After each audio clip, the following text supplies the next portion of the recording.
They thought the doll was harmless. They thought fear would fade with daylight. They were wrong. In a silent Victorian house, where time stops at 3:07 a.m., a porcelain doll named Annabelle doesn't hunt with claws or blood. She watches. She waits. She whispers secrets. Only the guilty can hear. Every night, the house grows colder. Every dream becomes a confession, and every family member begins to break slowly, quietly, lovingly.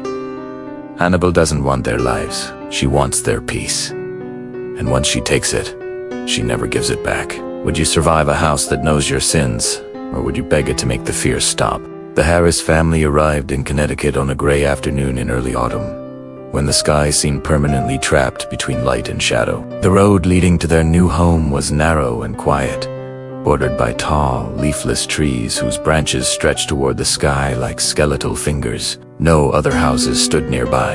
The farther they drove, the more the world seemed to thin out. No passing cars, no distant sounds of life, only the hum of the engine and the faint whistle of wind. At the end of the road stood the Victorian house. It was tall and narrow, painted in a faded shade of ivory that had long since surrendered to time. The wooden panels were cracked, the windows tall and dark, reflecting the overcast sky like watchful eyes. A wraparound porch circled the front, its steps groaning softly under the weight of age. Though the house was well preserved, there was something deeply lonely about it, as if it had been standing there for decades, waiting for someone to return. "This is it," said Daniel Harris, the father, forcing a smile as he parked the car. His voice sounded too loud in the silence. Emily Harris stepped out first, pulling her coat tighter around herself. A chill brushed her skin, not the kind caused by cold weather, but something heavier, something that seemed to settle inside her chest.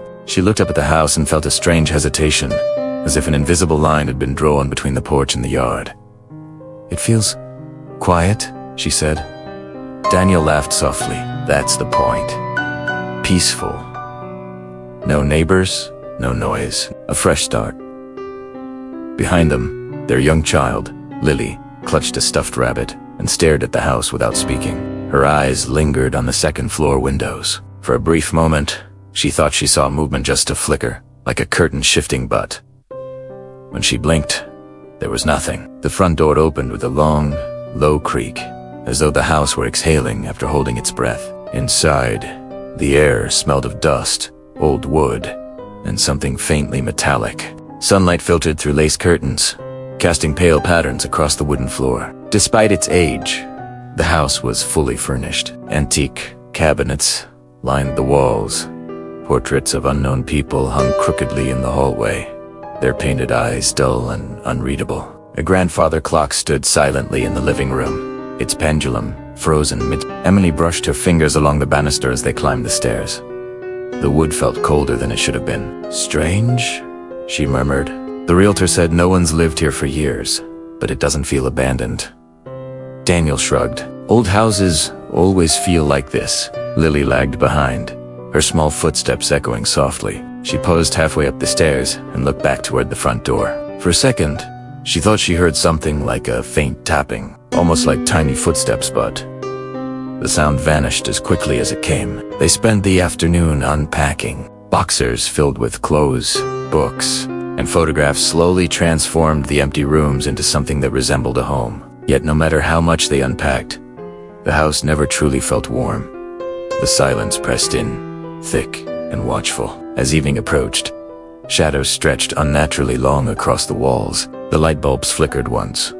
10 Stadiot. Emily frowned, but said nothing. That night, as they prepared for bed, the wind outside began to howl, brushing against the house like restless fingers. Lily refused to sleep alone, insisting that something felt wrong. Emily lay awake long after the lights were turned off, listening to the unfamiliar creaks and sighs of the old structure. Somewhere deep within the house, wood shifted, and though none of them realized it yet, the Victorian house had finally found new occupants. It would not let them go easily. Morning arrived without warmth. A pale light seeped through the thin curtains, revealing dust floating in the air like tiny, restless spirits. Emily woke with a dull headache and the lingering sense that she had barely slept. The house had been noisy throughout the night, not loudly, but persistently. Soft creaks, distant knocks, and the low groan of wood settling had woven themselves into her dreams. Downstairs, Daniel was already awake, unpacking the last of the boxers. Lily sat at the dining table, swinging her legs silently, her stuffed rabbit pressed against her chest. "You didn't sleep well either?" Emily asked. Lily shook her head. "The house was walking," she whispered. Daniel laughed gently. "Houses don't walk, sweetheart." Before Emily could respond, a knock echoed through the front door, sharp and sudden, cutting through the quiet. All three of them froze. Daniel checked his watch. "Who could that be?" he muttered. When he opened the door, an elderly woman stood on the porch. She was thin and stooped, wrapped in a dark coat despite the mild weather. Her eyes were clouded with age, yet oddly alert. "Good morning," she said. Her voice was soft, but carried an unnatural weight. "I'm Margaret. I live down the road." Emily was surprised. She hadn't noticed any other houses nearby. "I wanted to welcome you," Margaret continued. "This place, it's been empty for a long time." She stepped inside without waiting for an invitation, her gaze drifting slowly across the living room until it settled on the grandfather clock. Her lips pressed into a thin line. "You'll want something to watch over your child," she said suddenly, turning to Lily. "Children need protection in houses like this." From beneath her coat, she produced a porcelain doll wrapped in yellowed cloth. "This belonged to my daughter," Margaret said. "Her name is Annabelle." The cloth was pulled back, revealing the doll's face. It was pale and smooth, with painted rosy cheeks and a small, fixed smile. Its glass eyes were wide and unervingly clear, reflecting the room with unnatural sharpness. The brown curls framing its head were perfectly arranged, untouched by time. Emily felt an inexplicable tightening in her chest. "It's very kind of you," Daniel said politely, though his tone wavered. "But we couldn't possibly." Margaret placed the doll directly into Lily's arms. The child stiffened. "She likes you," Margaret sighed, smiling faintly. "Take good care of her." Without another word, the old woman turned and left, her footsteps fading quickly down the porch steps. Daniel stepped outside to call after her, but the road was empty. No sign of her. No sound. "That was strange," he said. Annabelle sat motionless in Lily's lap. The child stared at the doll, her fingers trembling. "She's cold," Lily whispered. Emily touched the doll's porcelain hand. It was colder than the air around them.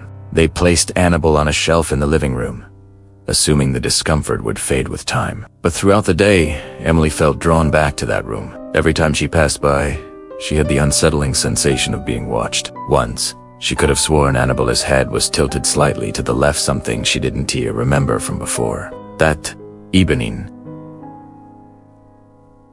the house grew unusually cold. Daniel adjusted the thermostat twice, but the temperature refused to rise. The lights flickered briefly, plunging the room into darkness before returning. At dinner, Lily refused to eat. "She keeps looking at me," she said softly. Daniel sighed. "It's just a doll." But when Emily glanced toward the shelf, Annabelle's glassy eyes reflected the candlelights, unblinking. That night, Emily woke suddenly. The room felt frozen. Her breath came out in faint clouds somewhere nearby. She heard a soft sound like porcelain tapping gently against wood. Tap, tap, tap. Her heart pounded as she stepped into the hallway. At the end of the corridor, under the dim glow of the nightlight, Annabelle sat on the floor. She had not been there before. Emily stood frozen, unable to scream. The doll's head was tilted now, its smile unchanged, and in that moment, Emily understood something deep and terrible. Annabelle had not been given to them. She had chosen them. Emily did not sleep again after seeing Annabelle in the hallway. She stood there for several seconds, her body rigid, her mind refusing to accept what her eyes were telling her. The doll sat upright on the wooden floor, its porcelain hands resting neatly on its lap, its glassy eyes reflecting the dim hallway light. The smile on its face remained unchanged, gentle, polite, and deeply wrong. She swallowed hard and forced herself to move. With trembling hands, Emily picked up the doll. The cold from its porcelain skin seeped instantly into her palms, sharp enough to make her gasp. She carried Annabelle back to the living room and placed her on the shelf where it had been earlier that evening. She checked the doors, the windows, even the locks. Everything was closed. Nothing explained how the doll had moved. When Emily finally returned to bed, Daniel stirred. "What's wrong?" he murmured. "Nothing," she lied, pulling the blanket tighter. "Just a house settling." But the cold followed her into the bedroom. It wrapped around her legs, her chest, her throat, until breathing felt heavier than it should have been. At exactly 3:07 a.m., the grandfather clock downstairs chimed once. Emily's eyes snapped open. That wasn't right. The clock hadn't worked since they arrived. She listened carefully, holding her breath. The house was completely silent. No wind, no creaking wood, no distant traffic. The silence felt deliberate, as though the house itself was waiting. Then the lights flickered. Down the hallway, a faint glow pulsed on and off, casting long shadows that stretched and twisted along the walls. Emily heard it then, a soft, rhythmic sound, barely audible. Step, step, step. Tiny footsteps. Her heart hammered violently as she sat up in bed. Daniel slept beside her, unmoving. She whispered his name, but he didn't respond. It was as if the sound was meant only for her. The footsteps moved closer. Emily slid out of bed and opened the bedroom door. Just a crack. The hallway was empty, but the air was unbearably cold. Biting at her skin like winter had suddenly found its way inside the house. At the end of the hall, Lily's bedroom door slowly creaked open. "Lily," Emily whispered, panic rising in her chest. She rushed forward, pushing the door open fully. Lily sat upright in bed, her eyes wide, her face pale. "She's here," Lily whispered. Emily followed her daughter's gaze. Annabelle sat at the foot of the bed. The doll's porcelain face was inches from Lily's feet, its head tilted slightly upward, as if studying her. Its glass eyes shimmered faintly in the darkness, reflecting something that didn't belong to the room. Emily screamed. Daniel jolted awake moments later, running into the hallway to find Emily clutching Lily, both shaking uncontrollably. The doll lay on the floor where Emily had thrown it, its smile still intact. "Enough," Daniel said sharply, his voice strained. "This ends now." He picked up Annabelle and carried it to the basement, placing it inside a cardboard box and taping it shut. He shoved the box into a corner behind old furniture and turned off the light. "There," he said, forcing confidence into his tone. "It's done." But the house did not warm after that. The cold lingered, spreading through the walls, the floors, the air itself. Pipes rattled. Shadows lingered too long. Lily refused to leave her parents' side, trembling at every sound. As dawn approached, the house grew quiet again to quiet. At breakfast, none of them spoke. Dark circles shadowed Emily's eyes. Lily barely touched her food. Daniel rubbed his temples, exhaustion pulling at his face. Then, from the living room, came the sound of porcelain scraping against wood. Slowly, deliberately, they turned as one. Annabelle sat back on the shelf. The cardboard box lay torn open in the basement, the tape sliced cleanly, as if by invisible hands. The grandfather clock chimed once more. 3:07 a.m. had passed. But the terror had only begun, and the Harris family realized their first mistake. The house was not cold because it was old. It was cold because something inside it was awake. After the first cold night, the Harris family stopped pretending that what was happening could be explained. The house no longer felt empty, it felt occupied. Morning light brought no comfort. The cold clung stubbornly to the walls, and even with the curtains open, the rooms seemed dimmer than before. Annabelle remained seated on the living room shelf, exactly where Emily had placed her after the night's terror. No one admitted it aloud, but all three of them watched the doll constantly, as if blinking might allow it to move again. Emily noticed it first. Whenever she entered the living room, Annabelle's gaze seemed to meet hers instantly.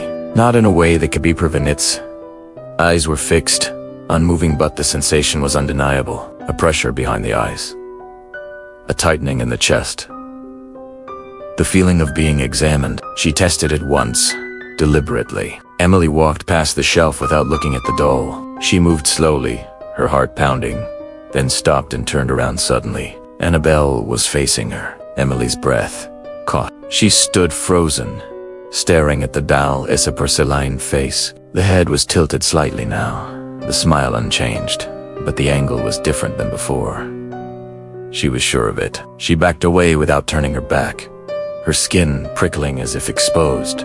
Daniel tried to remain rational. He avoided the living room whenever possible, focusing instead on repairs around the house, tightening loose boards, fixing doors that closed too slowly. But even he couldn't escape the sense of being watched. While working in the hallway, he felt it most strongly. The sensation came like a weight between his shoulder blades, pressing him forward. He would pause, straighten, and turn sharply, expecting to catch someone standing behind him. There was never anyone there.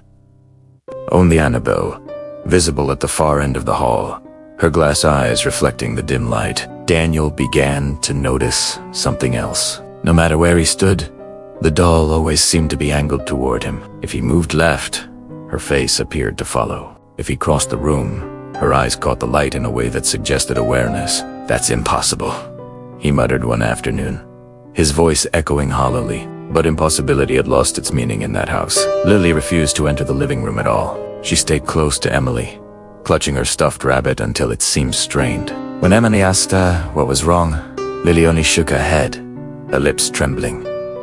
"She knows," Lily whispered once. "Knows what?" Emily asked gently. "Everything."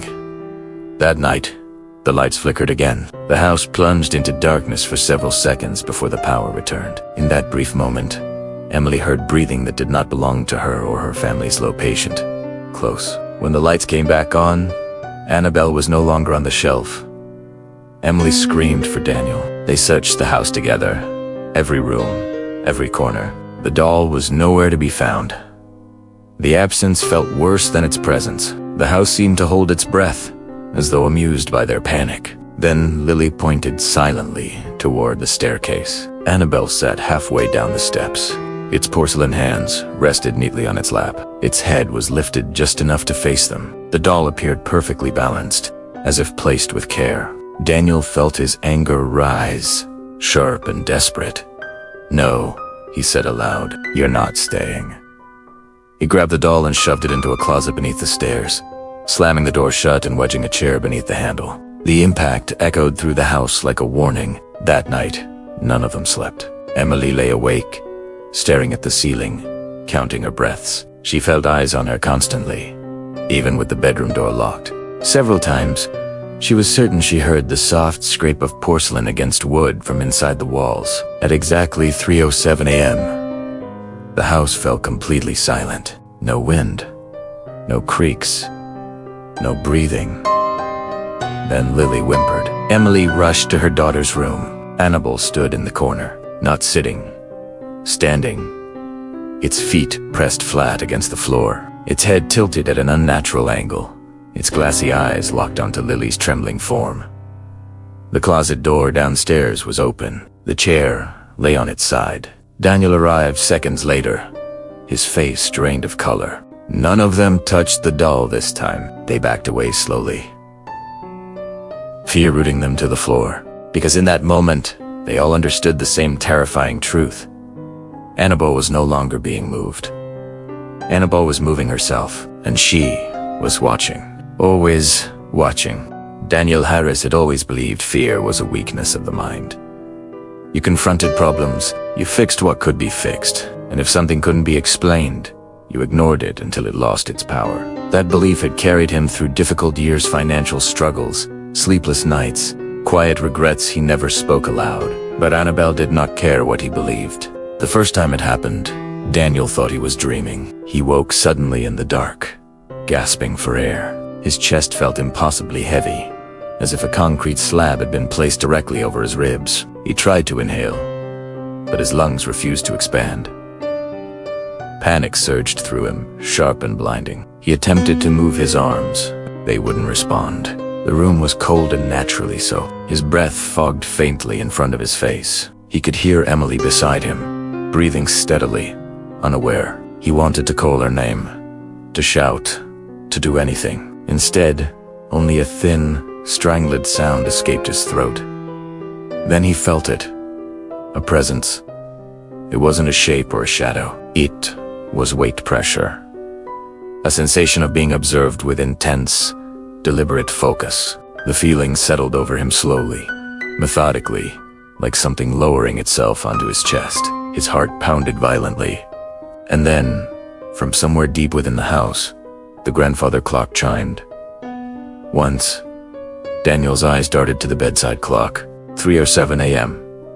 The pressure increased. His vision blurred at the edges. Black spots danced before his eyes. He felt a burning ache spread through his chest, a terrible certainty that if he lost consciousness, he would never wake up again. Just as suddenly as it began, the weight lifted. Daniel sucked in air desperately, coughing and trembling. The cold receded slightly, though it never fully left. The room returned to stillness, as if nothing had happened at all. Emily stirred beside him. "Daniel," she murmured sleepily. "I'm fine," he said quickly, forcing steadiness into his voice. "Just a bad dream." But it wasn't a dream. The next night, it happened again. 3:07 a.m. The same crushing pressure, the same invisible gaze. This time, Daniel was certain he heard breathing slow, patient, amused just inches from his face. On the third night, something whispered. It wasn't loud. It didn't need to be. "You remember?" The words slid into his mind like ice water. Images flashed behind his eyes, memories he had buried deep. A past mistake, a moment of selfishness. A choice that had hurt someone who trusted him. Daniel tried to deny it, but the presence pressed harder, as if responding to his resistance. "You never said you were sorry." Tears streamed from the corners of his eyes, unbidden. By morning, Daniel was barely functional. His hands shook as he poured coffee. Dark circles hollowed his eyes. Emily watched him with growing concern. "You're not sleeping," she said. "I'm fine," he snapped. Harsher than he intended, just stress. But the house knew better. Throughout the day, Daniel felt watched. When he turned suddenly, Annabelle was always there on the shelf, on a chair, at the edge of his vision. Her glass eyes caught the light in a way that made them seem almost alive. Judging. Waiting. That night, Daniel refused to sleep. He sat upright in bed, lights on, determined to confront whatever was tormenting him. Midnight passed. Then 1 o'clock. Then 2. At 3:06 a.m., the lights flickered. The air grew cold. At 3:07, the pressure slammed into him with brutal force. This time, Daniel screamed. Emily woke instantly, grabbing his arm. "Daniel, what's wrong?" The presence hesitated. The weight eased slightly, as if irritated by the interruption. Daniel gasped, clutching his chest, his shirt soaked with sweat. Emily held him, terrified, feeling how violently his heart raced beneath her hands. In the doorway, barely visible in the dim light, Annabelle stood, watching. Emily saw it too. The doll's head was tilted, its smile unchanged, but there was something new in its gaze. Quiet satisfaction. The pressure vanished completely. Daniel collapsed against Emily, shaking. In that moment, he understood the truth with chilling clarity. Annabelle was not attacking his body. She was judging his soul, and every night at 3:07, she would return until he broke. Emily Harris had always believed that dreams were harmless. Fragments of the mind, reflections of stress, things that faded with morning light. That belief ended the night the faceless child appeared.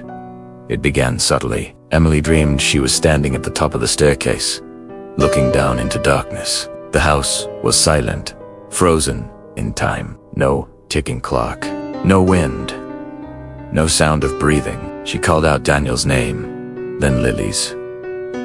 But her voice made no echo. Then she heard footsteps. Soft, bare, slow. A child emerged from the darkness below, small, thin, wearing a pale nightgown that brushed against the steps as it climbed. Emily tried to smile, to kneel, to open her arms, but something was wrong. The child had no face, where eyes, nose, and mouth should have been. There was only smooth, pale skin, blank, empty. Watching her without seeing, the child stopped 3 steps below Emily and tilted its head. "You didn't protect me," it whispered. Emily woke up screaming.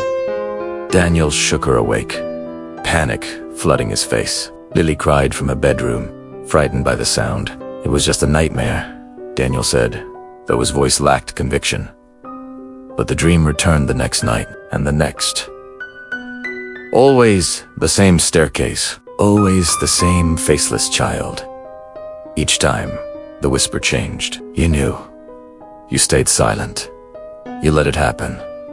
Emily began to dread sleep. She stayed awake until exhaustion dragged her under, only to be plunged back into the same horror. She woke every night soaked in sweat, her heart pounding violently, the echo of that child's voice clinging to her thoughts.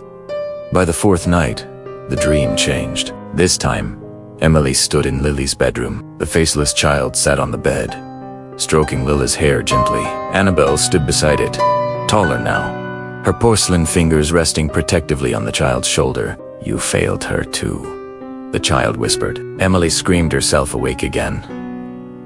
But this time, she wasn't alone. She could still hear the whisper. It lingered in the room, faint but unmistakable, curling around her ears like breath against skin. Emily clutched the blanket, her body trembling violently. "Daniel," she whispered. "Did you hear that?" He shook his head, but fear clouded his eyes. "Hear what?" Emily couldn't answer. Throughout the day, she felt disconnected from reality. Familiar rooms felt distant, distorted. The walls seemed closer than before, the ceilings lower, pressing in. She avoided mirrors, afraid of what she might see reflected behind her. Annabelle had moved again. The doll now sat outside Emily and Daniel's bedroom door. No one admitted to placing it there. Emily tried to pray that night. She knelt beside the bed, her hands shaking, whispering words she hadn't spoken in years. Halfway through, she felt something shift behind her. A presence. Her prayer died in her throat. "You pray now," a voice whispered softly, almost mockingly. Emily turned slowly. Annabelle sat on the bed. Her glass eyes reflected Emily's fear perfectly. In them, Emily saw herself not as she was now, but as she had been years ago, standing silently while someone else suffered. A memory she had buried. A moment of cowardice she had never forgiven herself for. Tears streamed down her face. "I didn't know what to do," she whispered. "I was afraid." The doll did not move, but the room grew colder. That night, Emily dreamed she was holding the faceless child in her arms. It was light, too light, like holding an empty shell. The child leaned close, its smooth face inches from hers. "Fear doesn't absolve you," it whispered. When Emily woke, she found handprints on her arms. Small, child-sized, bruised. She covered them with long sleeves, ashamed and terrified. Daniel noticed but said nothing. He had his own torment. Lily barely spoke anymore, her eyes hollow with exhaustion. Annabelle now appeared wherever Emily was weakest, near the bed, beside the mirror, waiting outside the bathroom door. The doll no longer needed to move in secret. It wanted to be seen. Emily realized the truth slowly, with crushing certainty. Annabelle was not creating fear. She was uncovering it, peeling back guilt, regret, and silence, using their own sins as weapons. And Emily understood something far worse than nightmares. The doll was preparing them, breaking them down. Because soon, fear would no longer be enough, and whatever lived inside Annabelle would want something more. Lily stopped screaming after the 5th night, not because the fear was gone, but because she learned it didn't help. At first, she had cried every time Annabelle appeared, where it wasn't supposed to be. She had screamed until her throat burned when the doll sat at the foot of her bed, when it waited outside the bathroom door, when it appeared in places Lily had never seen it before. But her screams never made Annabelle leave, so Lily became quiet. Too quiet. Emily noticed it while brushing Lily's hair one morning. Her daughter sat perfectly still, her eyes unfocused, staring at the wall as if listening to something far away. "What are you thinking about, sweetheart?" Emily asked gently. Lily hesitated. "She talks to me when you're asleep," Lily whispered. Emily's hand froze mid-motion. "Who does—" Lily swallowed. "The doll." Emily's chest tightened. "What does she say?" Lily shook her head slowly. "She says I shouldn't tell."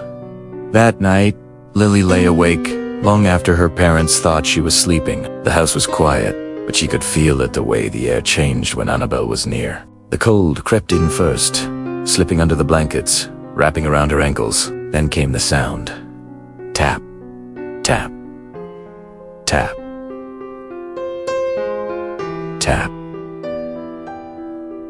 tap. Soft porcelain footsteps on wood. Lily squeezed her eyes shut, her heart racing. "Open them," a voice whispered. It didn't sound like an adult. It didn't sound like a child either. It sounded like something pretending. Lily kept her eyes closed. "She doesn't like when you hide," the voice continued. "Closer now. She wants to see your eyes." Lily whimpered softly, clutching her stuffed rabbit so tightly its fabric tore slightly under her fingers. When she finally opened her eyes, Annabelle stood beside her bed. The doll's face was inches away now. Its smile seemed wider in the darkness, stretched just enough to feel wrong. Its glass eyes reflected Lily's own face, small, pale, and terrified. "You're good at being quiet," Annabelle whispered. Lily shook her head, tears sliding silently down her cheeks. Annabelle lifted one porcelain finger and pressed it gently against Lily's lips. "Quiet children don't wake their parents," it said. "Quiet children, listen." The walls around them seemed to lean inward. Shadows pulsed faintly, as if breathing. Lily felt something brush her hair-small fingers. Not quite solid. "Do you know why they're afraid?" Annabelle asked softly. Lily didn't answer. "Because they remember things," the doll continued. "Things they didn't fix, things they didn't stop." Annabelle's head tilted. "You don't remember yet," it said. "That's why I like you." The next morning, Lily refused to speak at all. She didn't cry. She didn't scream. She didn't respond when Emily called her name. She simply sat at the table, staring at the space between her hands. Daniel knelt in front of her. "Lily, look at me." Slowly, she raised her eyes. "They won't hear me," Lily whispered, "even if I scream." Daniel's breath caught. "Who told you that?" Lily looked past him. Toward the living room, Annabelle sat on the couch, watching. That afternoon, Emily found Lily standing in the hallway, facing the wall. "What are you doing?" Emily asked, panic rising. "She's teaching me," Lily said calmly. "Teaching you what?" "How to stay very still," Lily replied. "So, it doesn't hurt." Emily rushed forward, grabbing her daughter into her arms. Lily's body was cold, far colder than it should have been. That night, Emily and Daniel slept in Lily's room. For the first time in days, the house remained quiet. Too quiet. At 3 or 7 a.m., Emily woke suddenly. Lily was gone. The bed was empty. Emily screamed Lily's name, shaking Daniel awake. They ran through the house, panic tearing through them, room by room. They found her in the living room. Lily stood in front of Annabelle. The dolls sat on the floor, perfectly still. Lily's lips moved silently, as if repeating words she had memorized. Emily rushed forward, but froze when Lily turned. Her eyes were wide, unblinking.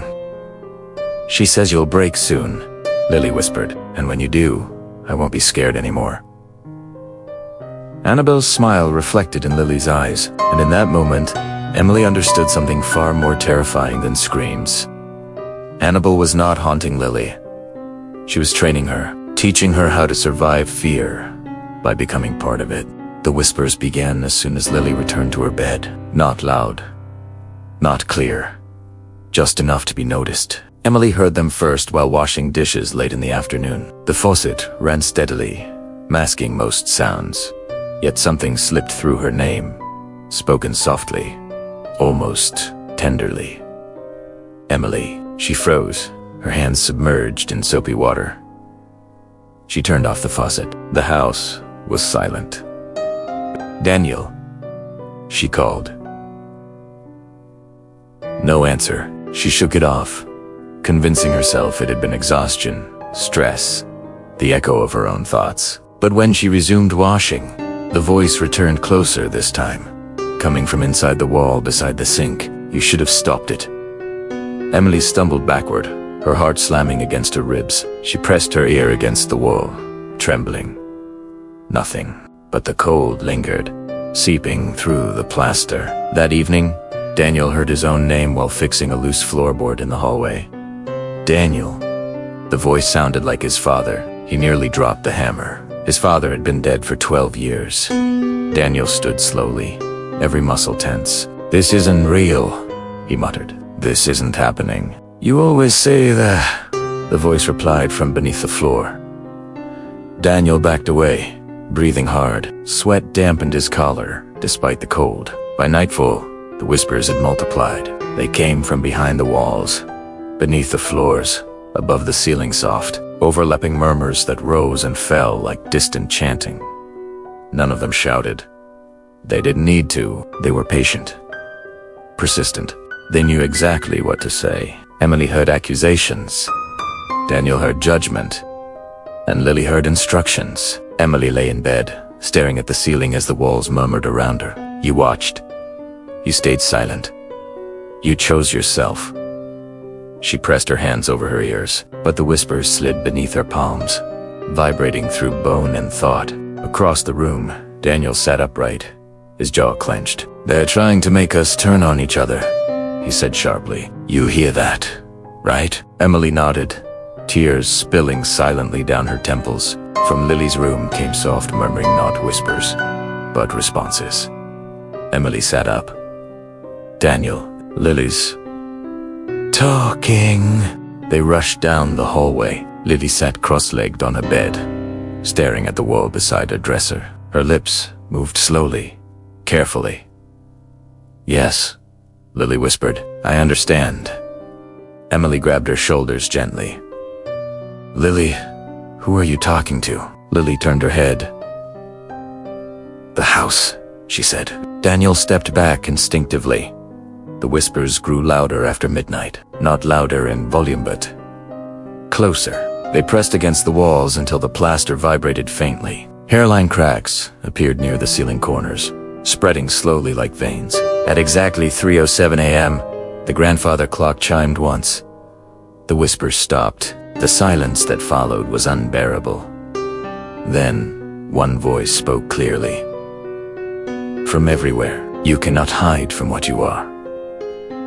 The lights flickered violently. The temperature dropped so suddenly Emily's breath came out in thick clouds. Daniel felt the familiar pressure begin to settle in his chest, but this time it did not focus on him alone. The walls began to whisper names. Emily, Daniel, Lily. Over and over again. Faster, sharper, until the voices overlapped into a chaotic murmur. "Make it stop!" Emily screamed. Annabelle appeared in the doorway. No one saw her arrive. She stood perfectly still, her porcelain dress brushing the floor. Her glass eyes reflected the fractured family, Emily sobbing, Daniel gasping for breath, Lily standing calmly between them. The whispers soft, they became reverent. Annabelle lifted her head slightly. "They hear you now," she said. The walls obeyed her. The murmurs faded to a gentle hum, like distant breathing. Emily collapsed to her knees, shaking violently. Daniel clutched the wall to stay upright. Lily walked toward Annabelle without fear. "She listens," Lily said. Annabelle turned her head toward the child. "She learns," the doll replied. That night, Emily realized something devastating. The whispers were not trying to drive them mad. They were trying to make them confess. To peel away secrets until nothing was left, and Annabelle was not the source of the voices. She was their conductor, guiding every word, every doubt, every fracture forming inside the Harris family. As dawn approached, the whispers returned softer now, more intimate, and for the first time, Emily heard a voice that wasn't accusing. It was comforting, understanding, dangerously kind, and set near with cold certainty. that if she listened long enough, she would believe it. By the 9th night, the harassed family no longer spoke the same way to one another. Words had become dangerous. Silence was worse. Emily noticed it in the smallest things. How Daniel avoided looking at her when she spoke. How Lily flinched whenever one of them raised their voice even slightly. The house had learned their rhythms, their habits, and now it twisted them gently, patiently, until nothing fit the way it once had. Sleep was nearly impossible. Emily lay awake most nights, listening to the walls breathe, counting the seconds between whispers. Sometimes the voices spoke kindly now, soothing her fears, telling her she wasn't to blame. You did what you could. You survived. You don't have to carry it alone. Those whispers scared her more than the accusations ever had. Daniel, meanwhile, was unraveling. The pressure at 3:07 a.m. continued, but it was no longer confined to the night. He felt it during the day in the way his chest tightened when he walked past Annabelle, in the way the house seemed to lean toward him when he stood alone. He began snapping at Emily over trivial things. A misplaced cup, a door left open, a question asked twice. You don't listen? He accused one afternoon, his voice sharp. None of this would have happened if you hadn't brought that doll inside. Emily stared at him, stunned. I didn't bring her here. You accepted her, he shot back. You let it in. The words lingered between them, heavy and poisonous. Lily watched from the hallway, silent. That night, Emily heard Daniel talking in his sleep. No, he whispered. I didn't mean to. I didn't know. Emily reached out to wake him, but froze when she realized his eyes were open. He was staring at the corner of the room. She's showing me things, Daniel said softly, his voice distant. Things I forgot. Emily followed his gaze. Annabelle sat on the dresser. She had not been there when they went to bed. Emily backed away slowly. Daniel, she's doing this. She's turning us against each other. Daniel laughed weakly. Or maybe she's just honest. The words cut deeper than any scream. The next morning, Emily found Lily standing in front of the mirror in the bathroom, whispering to her reflection. What are you saying? Emily asked, trying to keep her voice calm. Lily turned. They don't tell the truth, she said flatly. But the house does. Emily felt something crack inside her. Lily, she said, kneeling, gripping her daughter's hands. The house is lying. Annabelle is lying. Lily tilted her head the same way Annabelle did. She says lies are just things people don't want to hear. Emily recoiled before she could stop herself. That afternoon, Daniel accused Emily of moving the doll. You think I don't notice? He said, pacing the living room. Every time I look away, she's closer. You're trying to scare me? Emily stared at him in disbelief. I haven't touched her. Then who has? Daniel demanded. Neither of them answered. From the couch, Annabelle watched quietly. The whispers returned that evening, sharper now, dividing themselves carefully. To Emily, he will break first. To Daniel, she will abandon you. To Lily, they don't understand what you are becoming. The house no longer whispered as one voice, it whispered as many.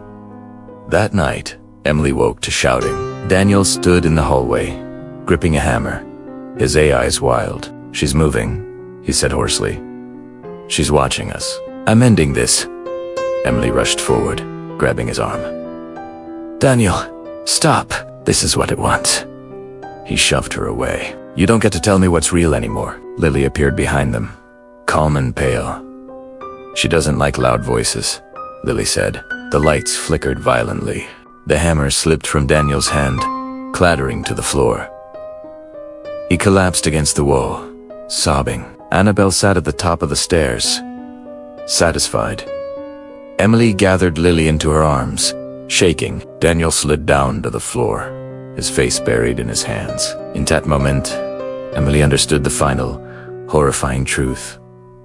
Annabelle wasn't trying to destroy them all at once. She was dismantling them piece by piece, breaking trust, breaking reason, breaking Lao. And when there was nothing left holding them together, she would decide who remained. Emily found the book by accident. She had gone into the basement searching for blankets, anything to keep Lily warm through the unnatural cold that never seemed to leave the house. The basement smelled of damp earth and rusted metal, its low ceiling forcing her to hunch as she moved between stacked boxes left behind by previous occupants. That was when she noticed the loose brick. It sat behind an old wooden shelf, slightly darker than the others, as if it had been touched more often. Emily hesitated, then pressed her fingers against it. The brick shifted inward with a soft grind, revealing a narrow cavity in the wall. Inside lay a leather-bound journal. Its pages were yellowed and brittle, the ink faded but legible. Emily carried it upstairs with trembling hands, feeling as though she had uncovered something that had been deliberately hidden. Daniel joined her at the dining table, Lily sitting silently between them. The journal belonged to a man named Elias Crow, dated between 1959 and 1962.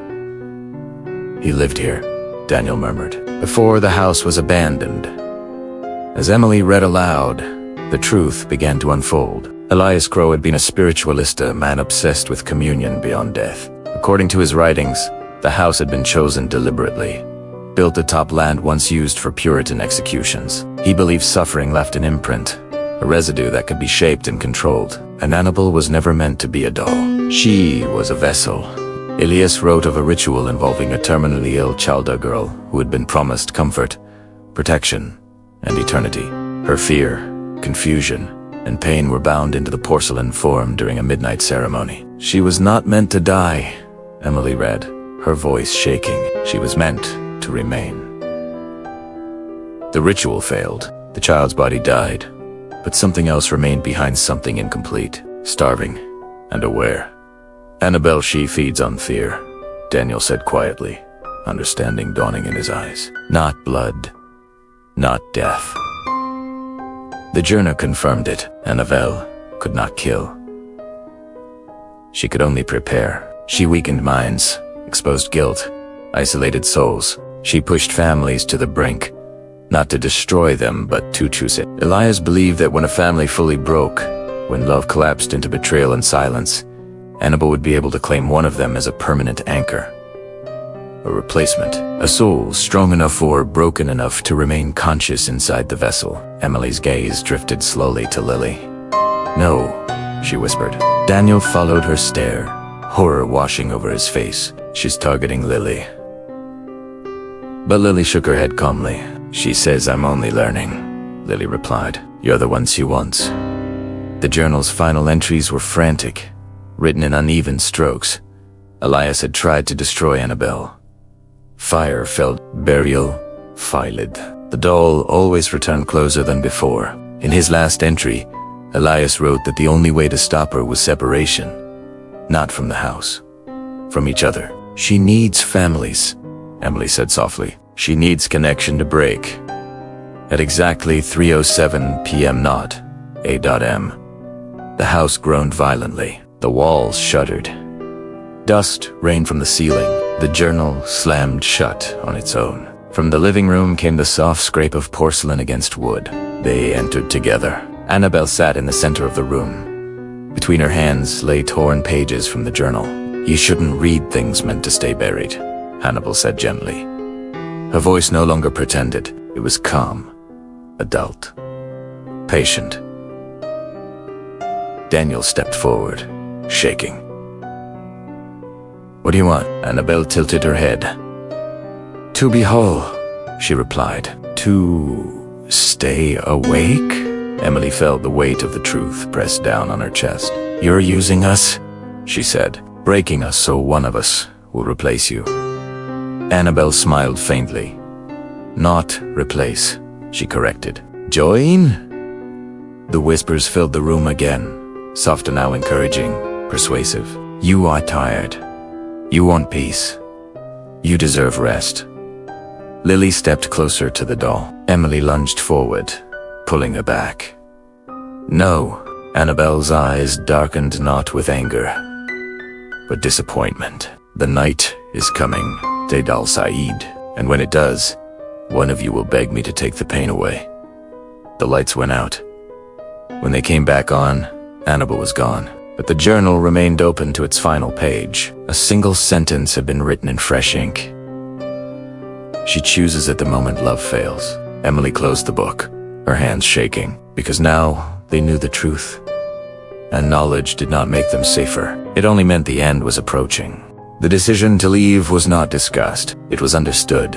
Emily packed in silence, folding clothes with shaking hands, while Daniel stuffed documents, cash, and whatever essentials he could find into a single duffel bag. Lily sat on the bed, hugging her torn stuffed rabbit, watching them with an expression too calm for a child who had just learned her home was a prison. "We're leaving now," Daniel said, forcing authority into his voice. "No more waiting."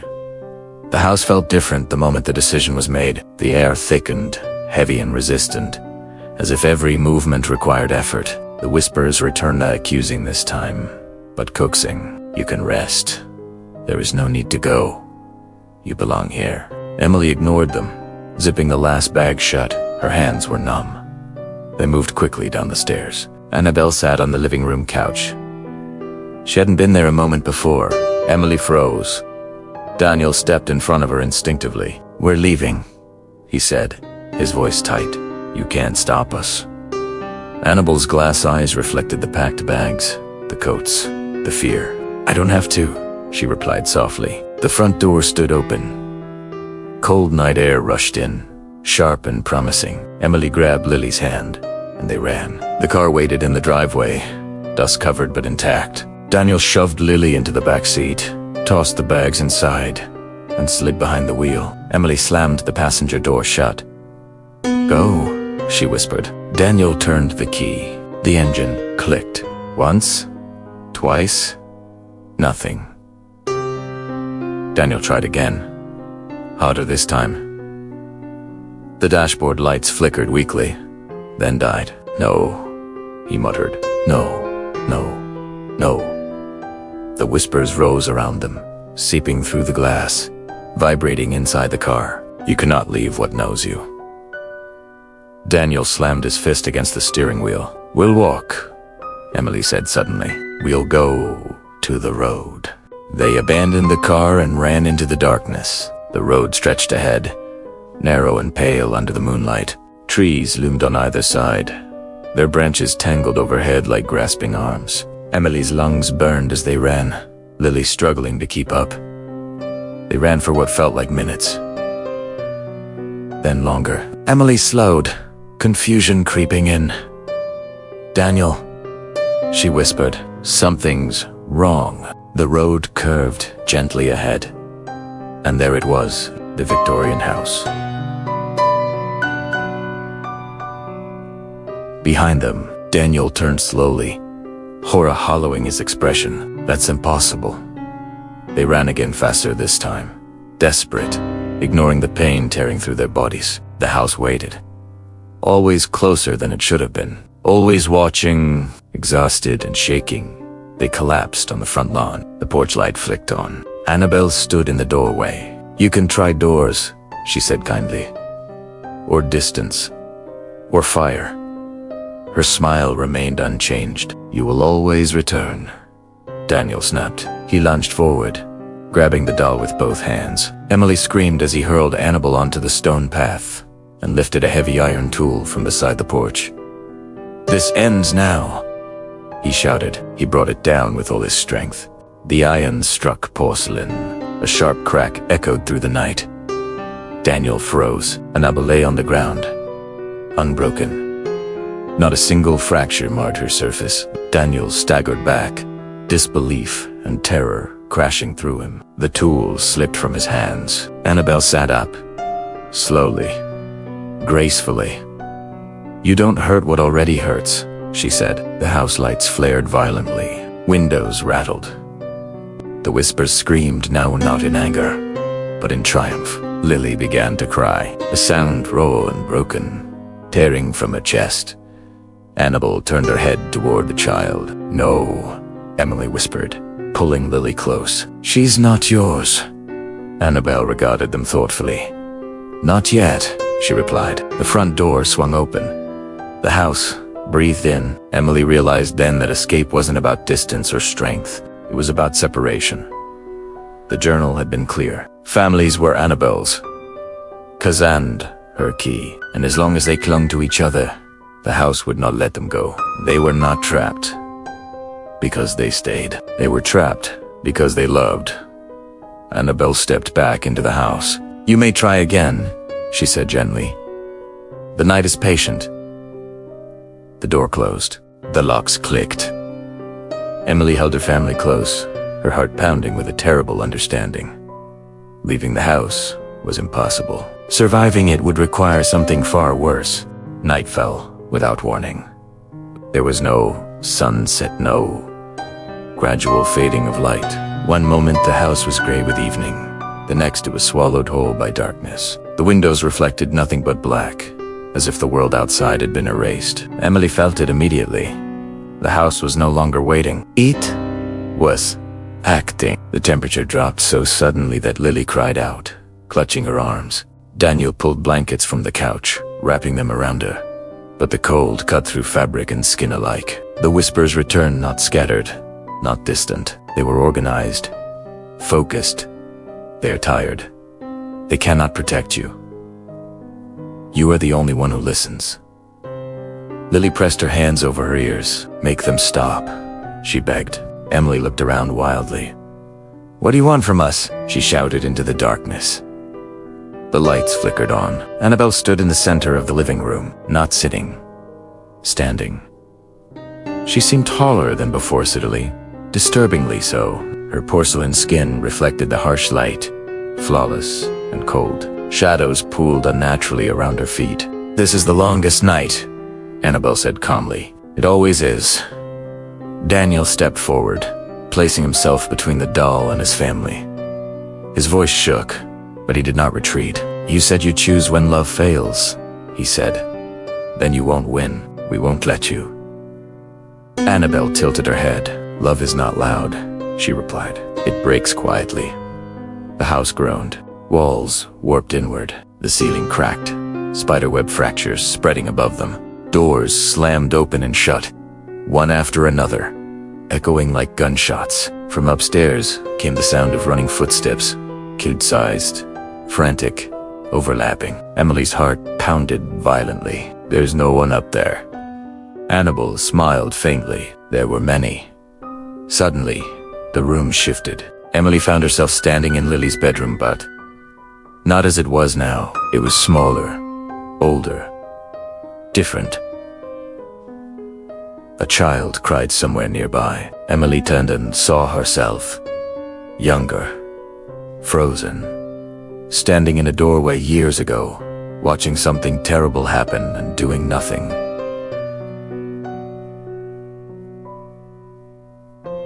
Emily screamed. The illusion shattered, throwing her back into the living room. She collapsed to her knees, sobbing. Daniel cried out next. He clutched his chest as the familiar pressure returned stronger than ever. But this time, the presence did not stop at him. Emily felt it too, a crushing weight, shared between them, forcing them down. Lily stood alone. Annabelle turned toward her fully. "This is when families fail," the doll said gently. "When the child sees the truth." Lily trembled. Tears streamed down her face, but she did not move toward Annabelle. "You lie," Lily whispered. Annabelle paused. The whispers faltered. Lily took a shaky breath. "You say they're weak. You say they'll leave me, but they're still here." Emily forced herself upright, reaching for her daughter. Daniel crawled forward, gasping, his hand outstretched. "We're here," Emily said hoarsely. "Even broken, we're here!" The house screamed. Not in sound, but in pressure. The walls bled shadows. The floor cracked beneath Annabelle's feet. For the first time, the doll stepped back. "You don't understand," Annabelle said, her voice tightening. "One of you must stay. One of you must carry it." Emily pulled Lily into her arms. "Then take me," Daniel shouted. "Note!" The whispers surged into chaos. Annabelle looked between them. This was not how it was supposed to go. The clock chimed. 3:07 a.m. The house froze. Annabelle's smile faltered just for a moment. "You would choose each other," she said quietly. "Even now, The walls began to crack apart, plaster falling like snow. The illusions collapsed. The pressure eased slightly. Annabelle's eyes darkened. "Then the night will never end," she said. The lights went out. Silence fell. When the lights returned, the house was still. The walls intact. The family lay huddled together on the floor. Annabelle sat on the couch again. Small. Still. Watching. The longest night had passed, but dawn did not come. Outside the windows, the sky remained black. Emily realized the truth with chilling clarity. They had survived the night, but Annabelle had not lost, because she didn't need to win yet. She only needed time, and time, in that house, belonged to her. Morning never came. The Harris family eventually realized that the darkness outside the windows was not night, it was stagnation. Time had slowed, thickened, stretched into something unnatural. The clocks no longer moved. The grandfather clock stood frozen, its hands locked permanently at 3:07. The house was quiet now. Too quiet. Emily sat at the dining table, staring at her hands. They trembled faintly. Even when she tried to steady them, she felt hollow, as if something had been scooped out of her during the longest night and never returned. Daniel stood by the window, watching nothing. His chest still ached not sharply anymore, but constantly, like a reminder carved into bone. He no longer spoke about the pressure. He had accepted it as part of breathing. Lily sat on the floor with Annabelle. That was how it was now. The doll no longer moved on its own. It no longer whispered loudly or summoned voices from the walls. It didn't need to. Annabelle sat calmly beside Lily, her porcelain hands folded neatly in her lap. Watching, learning. Emily wanted to scream every time she saw them together, but fear had changed shape. It was no longer explosive. It was quiet, heavy, permanent. "She doesn't hurt me," Lily said once. Without looking up, "She just stays." Emily's heart broke at the word just. Sleep became the cruelest punishment. When Emily closed her eyes, she dreamed of the faceless child, not accusing now, not whispering, just standing there, waiting. When she woke, the dreams clung to her like fog. She no longer knew where guilt ended and fear began. Daniel fared no better. Every time he drifted into sleep, he felt the weight return, not crushing, not fatal, just enough to remind him that escape had never truly been an option. Sometimes he woke, convinced that someone had been sitting on his chest, watching him breathe, and sometimes he woke, smiling. That frightened Emily the most. One evening, or what felt like evening, Emily noticed Lily humming softly. It was not a song Emily recognized. It had no melody, just rhythm. Annabelle's head tilted slightly, as if listening. "What are you humming?" Emily asked. Lily looked up slowly. "It's the house." Emily felt cold spread through her veins. The whispers no longer came from the walls. They came from Lily. Small observations, hintly.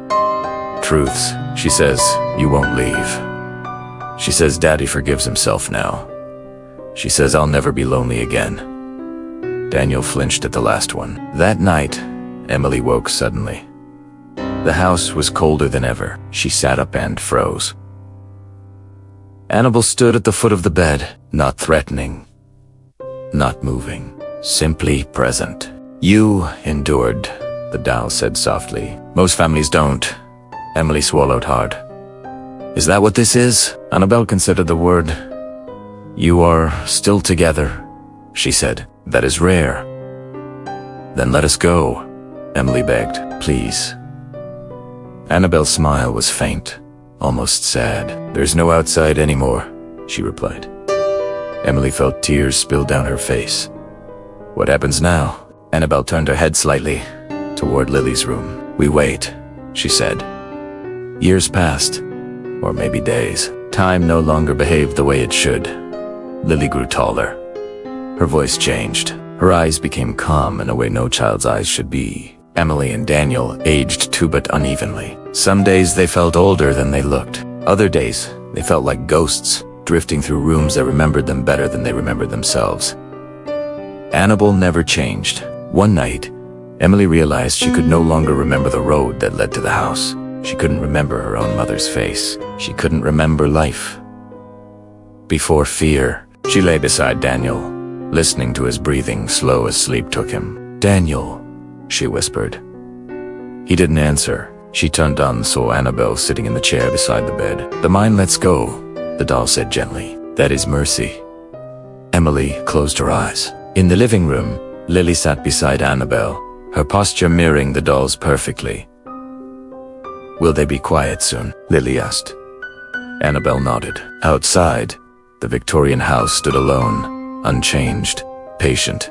Inside, the Harris family slept and dreamed and forgot. Annabelle did not kill them. She never had. She gave them something far worse. A life without peace, even with their eyes closed.